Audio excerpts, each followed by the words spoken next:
Okay, I want you to picture this. It's October 26th, 2017. You're in a packed auction room at Phillips in New York City, and the air in there, it isn't just thick, it's electric. You can feel the static on your skin. It's that crazy mix of old money, raw adrenaline, and just pure, uncut obsession.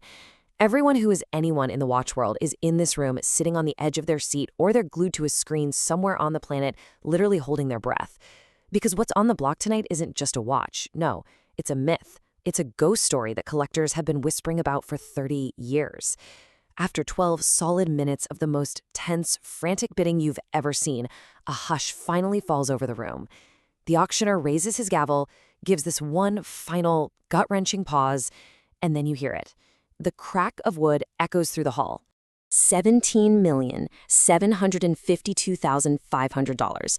Just let that number sink in for a second. With the buyer's premium added on, you're talking about nearly $18 million. At the time, this didn't just break a record, it absolutely shattered every record that had ever existed for a wristwatch. This wasn't just a new high score, this was a complete rewriting of the rulebook, a moment that sent shockwaves through the entire collecting world. And here's the most insane part of this whole thing, the part that I still can't quite wrap my head around. This world record wasn't set by some solid gold, diamond-encrusted, hyper-complicated piece of art from, say, Patek Philippe. No way. This was for a simple, honest-to-God tool, a stainless steel chronograph, a watch that was made to be knocked around a racetrack, to get covered in grease and sweat. A working man's Rolex had just become the undisputed king of the entire watch world. So that really is the million-dollar question, isn't it? Well, the $18 million question. How on earth did this watch, which once sold for about $200 and just sat unwanted on jewelry store shelves, how did it end up here? What kind of alchemy, what kind of magic turned this functional object into a cultural icon worth a small fortune? Well, that's the story we're going to unpack. And trust me, it's a story about a lot more than just a watch. To really understand the end, we have to go all the way back to the beginning. Way before the fame, before the nickname, before Paul Newman ever even laid eyes on one. We got to go back to the 1960s, a time when this now legendary watch was, well, it was kind of a flop. It was the quirky, weird-looking model that, believe it or not, nobody really seemed to want.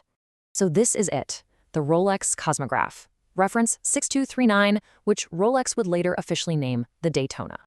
Back in the early 60s, Rolex wanted in on the motorsport scene. They wanted to create a serious, purpose-built chronograph for professional drivers. And this was their answer. It's got a 36mm steel case, which by today's standards feels compact and just perfect on the wrist. Inside is a manually wound Valjoux 72 movement, a legendary workhorse of an engine. That means no battery, no automatic rotor, just that daily tactile ritual of winding your watch. And you see these two simple pump pushers on the side? So simple. You push the top one, the big seconds hand starts to sweep. Push it again, it stops. The bottom one snaps it back to zero. It's just a pure mechanical timing machine. Okay, so here's the thing. Rolex offered this watch with a few different dials. Most of them were standard, clean, monochrome, very conservative for the time. But they also offered these exotic dials, made for them by a dial maker named Singer, and man, were they weird. For the tastes of the 1960s, they were just too much.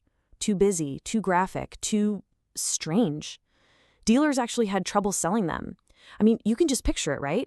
A guy walks into a jewelry store, the salesman shows him the standard clean Daytona, and then this oddball. And the customer's like, yeah, no, I'll take the normal one. These things literally sat in display cases collecting dust for years. Dealers would sometimes even offer a discount just to move them.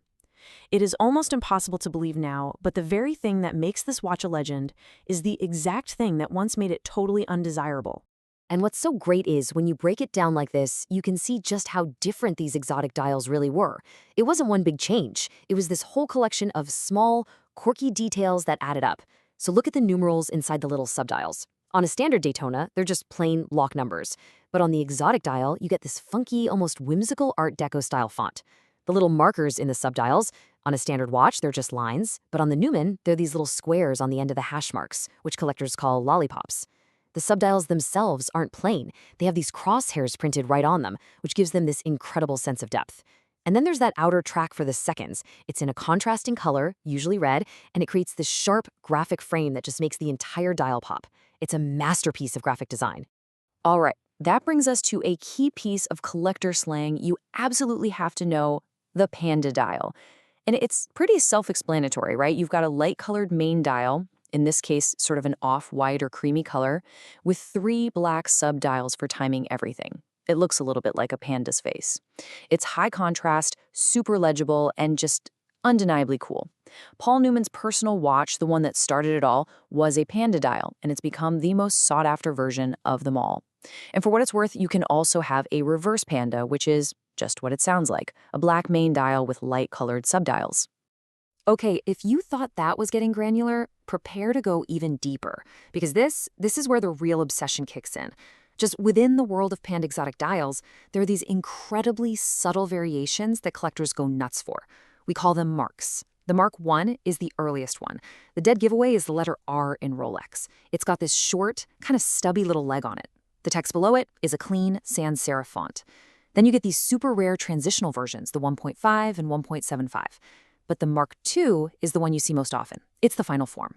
On this one, you see these strong matching serifs, those little feet on the letters, on all the lines of text. Now, to a normal person, these differences are microscopic. They're almost meaningless. But to a serious collector, these tiny shifts in typography tell the entire production history of the watch. It's like a form of horological archaeology. So, we have this quirky, unpopular, but actually beautifully designed watch sitting on shelves. An object without a soul, really. So what happens next? A man walks into the story. A man who would, completely by accident, turn this commercial dud into a global phenomenon. And the story starts not with a purchase, but with a gift born out of love, and maybe just a little bit of fear. Paul Newman, I mean, what can you even say? For decades, he was simply one of the biggest movie stars on the planet. A complete icon of style, with those famously piercing blue eyes. But he was also a dedicated husband and father, and a massive philanthropist. His Newman's own brand has given away hundreds of millions of dollars to charity. But for our story, the most important part of who he was is that last one on the list. Because Paul Newman wasn't just an actor who liked cars. He was a gearhead, a serious, passionate, and deeply competitive race car driver. And the obsession started, fittingly enough, on a film set. In 1969, he starred in a movie called Winning, where he played a driver who's obsessed with victory at the Indy 500. To get ready for the role, he went to the Watkins Glen Racing School. And, well, something just clicked. He got the bug. And he got it hard. This wasn't some celebrity fad or a weekend hobby for him. No. At the age of 43, when most guys are starting to slow down, Paul Newman found his second calling. He started racing professionally in 1972, and he was genuinely incredibly good at it. And this is where the watch truly enters the picture. As he got more and more serious about racing, his wife, the amazing actress Joanne Woodward, she was understandably nervous. I mean, you have to remember, motorsport in the 1970s was brutally dangerous. This was a time before a lot of the modern safety features we just take for granted. So she bought him a gift, a Rolex Daytona Ref 6239 with that weird, unpopular, exotic panda dial. And on the back of the case, she had it engraved with this beautifully simple and deeply personal message. Drive carefully, me. It's not a command, it's a plea. It's a love story engraved right into the steel. A constant reminder on his wrist, as he's flying around a track at 150 miles an hour, of the person waiting for him to come home. This timeline really shows you the two parallel lives he was leading. It's actually remarkable when you look at it.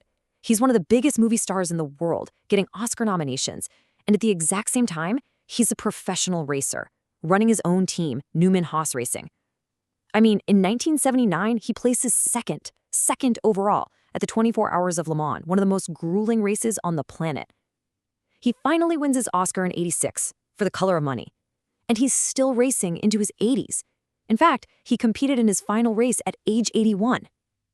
And through all those years on the track, through all those interviews and candid photos, that Daytona was right there on his wrist.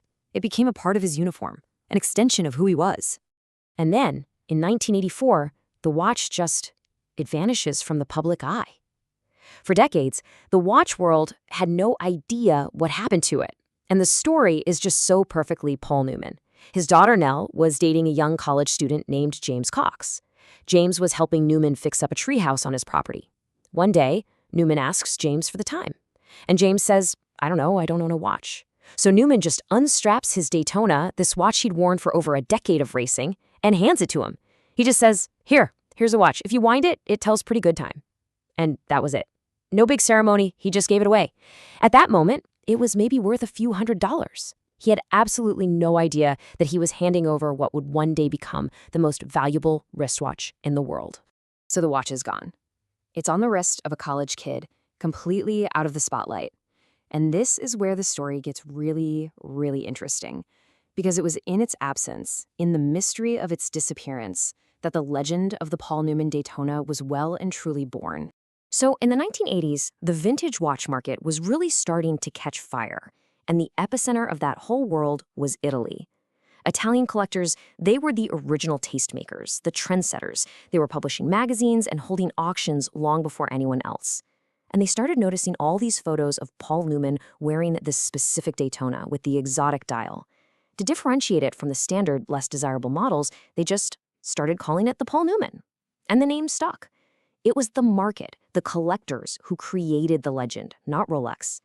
That nickname gave this quirky, once unloved design an identity, a story, and a whole new level of effortless cool.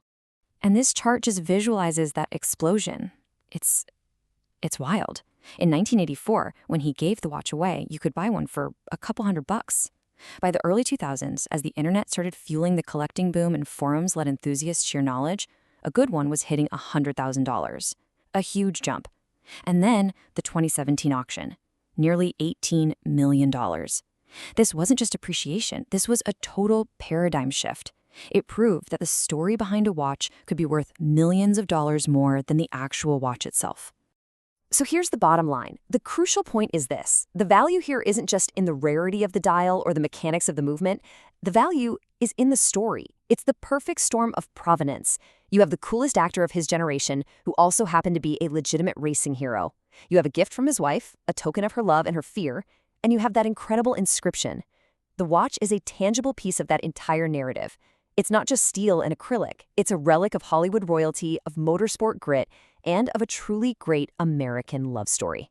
So, with Paul Newman's actual watch now locked away in a private collection, probably forever, what does the modern collector chase? If you want the ultimate grail Daytona today, what are you looking for?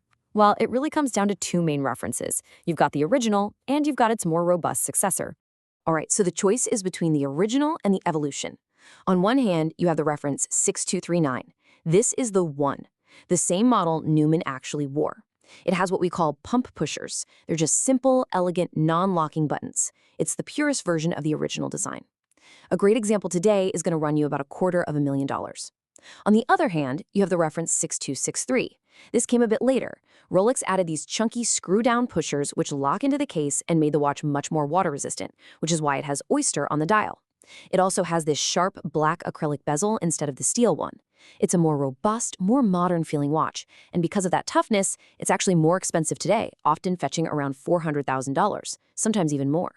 So which one is the true grail?